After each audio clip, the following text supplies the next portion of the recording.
So the question that I have been pondering lately is, how do I cultivate creativity in my kids? Because this is something, and I don't know about you, but they've got all these resources at their fingertips, especially now in this age. So how do we actually push our kids into utilizing and actually learning how to utilize their resources? That's what I've been thinking about, and I want to cover today. So if you're new here, hi, I'm Samantha Welch. I'm a girl mom to 3 girls. I homeschool my kids, and I also homeschool my niece. We live on a 40-acre farm in north central Arkansas, and I love all things sunflowers, cute t-shirts, and good stout coffee. I started this podcast because some of my husband and I's core values is stewardship of the things that God has given us and leaving a legacy for our children that we never had. And so I'm passionate to come alongside and to teach what we've learned so far and to invite others into the same vision. So I am so glad you're here. This is a place where I hope we can have real conversations, get vulnerable, talk about the messiness of life, the messiness of past, and the messiness of doing something of value. And I also hope that you can come away from this podcast with something to apply to your own life. Thanks for being here. Let's get into the episode. So in our house, when our kids have a birthday, we give them 3 options. They can choose either to have a gift, which is a pretty substantial gift. They can choose to have a party, or they can choose to have an experience. For my oldest daughter, she just had her 13th birthday back in January, and she decided that she wanted to go the party route and invite her girlfriends over, and she planned out this party. So it's exactly the way you think it might be spelled, P-A-R-T-E-A. It's what she said on her invitations. So yeah, she planned a tea party for her 13th birthday. And she even made like the formal invitations and sent them out to her friends. And she learned a little bit of calligraphy so that she could address the envelopes pretty. She did the menu, the name placement cards, like the whole thing. She designed all of that stuff on Canva, or she drew it out. And she also received a set of china from a really dear friend who gifted it to her for her birthday. So she was able to use her own china and did this very formal, beautiful afternoon tea party. And it was just amazing. And so that got me thinking, where does that creativity come from? And she's not the only one, because my other 2 daughters also are very creative, just in different ways. But how is it that Lily even thought that this was an option? Because I remember growing up, and that would have never been an option for me. I didn't have a parent who cared about that, and there wasn't an option to explore creativity or to be able to plan or put something together like that. And there wasn't an option to explore creativity, to be able to plan and put together something like that with an adult input, or, also just being allowed to really do it myself. So what was the difference between my childhood, where creativity was never cultivated, and Lily's life, where she can express creativity so naturally at her age? Because all the creativity that I have was cultivated in adulthood, that I learned everything and was able to be creative and do things like that as an adult. But what have we done differently in her life? And I know I might be rambling a little bit, but these are some thoughts that have been going through my head. One of the biggest things I think that we have done is homeschooling. Now, technically, I was homeschooled, but let's put quotes around that. So there was that similarity, but it just wasn't done right. But I think when homeschooling is done right, that's really a huge aspect, because by noon in our house, you're done with school, if not before, especially when it comes to like Lily, who really enjoys getting done quickly. And then you have the rest of the day to explore and create. And one of the big things that Justin and I focus on in our homeschooling isn't actually just academics, because although that's really important, we really focus on real life and how actual principles apply in life. And we are really big on teaching our kids how to teach themselves. So whether that's learning a new math concept or like Lily did with her invitations, she learned graphic design and she was able to go on there and explore and really teach herself how to use Canva. And that is huge because I don't know about you, but I'm extremely busy and I have 3 kids and 4 that I homeschool. And it's not that I'm a martyr or anything because I'm busy by choice. I enjoy being busy, but still yet I'm busy and we have a lot of things going on. And there isn't always time for me to pour into one child's specific interests. And big thing is that you won't be able to do that when they're adults either. So teaching your children how to use resources, I believe, is incredibly important. Now, as parents, though, it is our responsibility to provide the resources. If my child is interested in art, I'm not going to sit at the table for an hour and walk them through an art project. Like, that's just not going to happen. I know some moms love that, and that's wonderful. Good on you. I actually admire that in someone, but it's not me. And honestly, I don't even think it would end up being a good memory for my child. I just don't think so. But what I can do is I can absolutely buy art books. I can absolutely allow them to watch a YouTube video. I can teach them how to read instructions so that when they sit down and they follow the instructions, after they've read them or they've watched the video, they can complete the project themselves. And they're not just learning art in that situation. They're actually learning how to find a resource, how to read instructions, follow steps, and create something on their own. And that is so important, both to life skills, being able to function in the world, but also to just that self-confidence of being able, that the feeling that you have when you've completed something. One thing about my childhood is that even though I didn't have the resources or the support, I did learn how to teach myself. But it was completely out of necessity and basically survival because there was lots of neglect.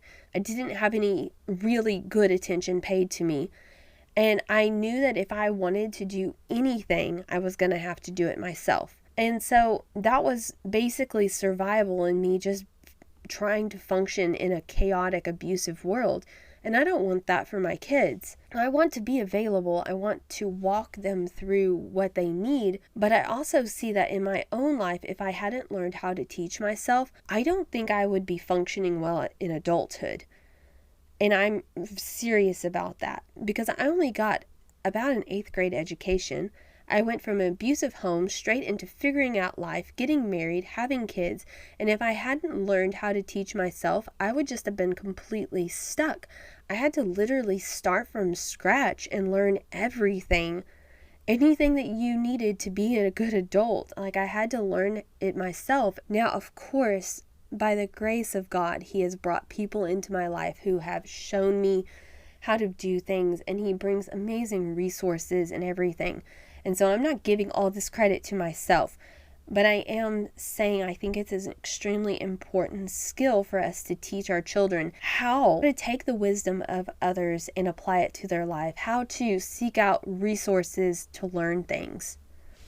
So I feel like I've kind of already said this, but if we're going to teach our kids to teach them to teach themselves, we have to give them something, though, to teach with. So whether that's books or books are really huge in our house, or screens. We don't allow our kids full access to the internet in our house. We want to limit the screen time, and I want to know what they're doing on the screen. There's a lot of harmful things out there. But one example of screen thing is, like I said with Lily's birthday party, is that she wanted to learn how to use Canva.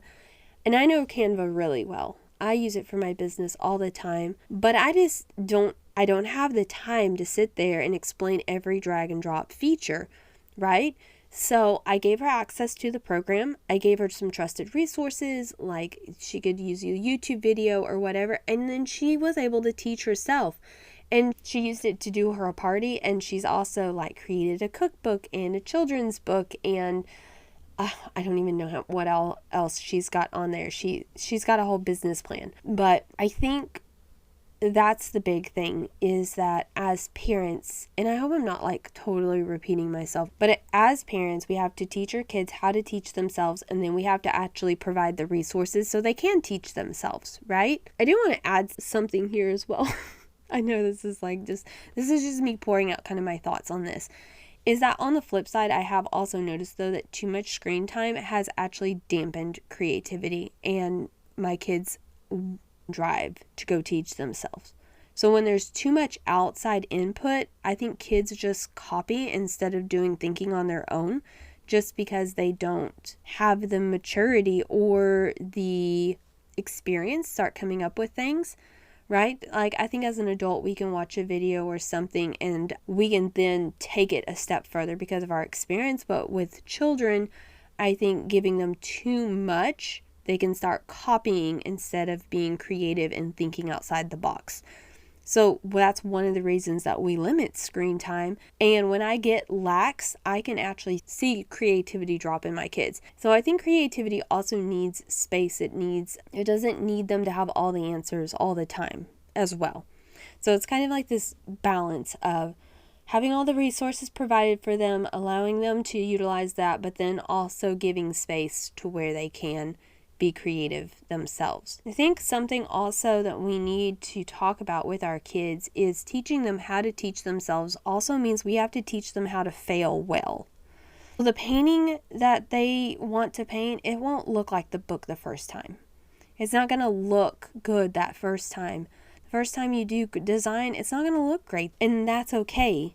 You keep going and you keep learning and you keep practicing and you get better. And that's such an important principle that our kids need to learn, is that it's okay to fail. It's not really even failing. It's actually just learning, okay, that didn't work, so I'm going to try something else.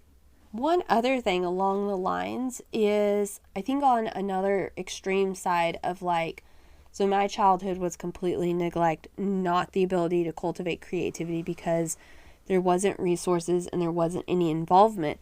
Well, I think sometimes there's, on the flip side, kids don't have creativity and they aren't thinking for themselves, not because we're uninvolved, but because we're actually doing everything for them.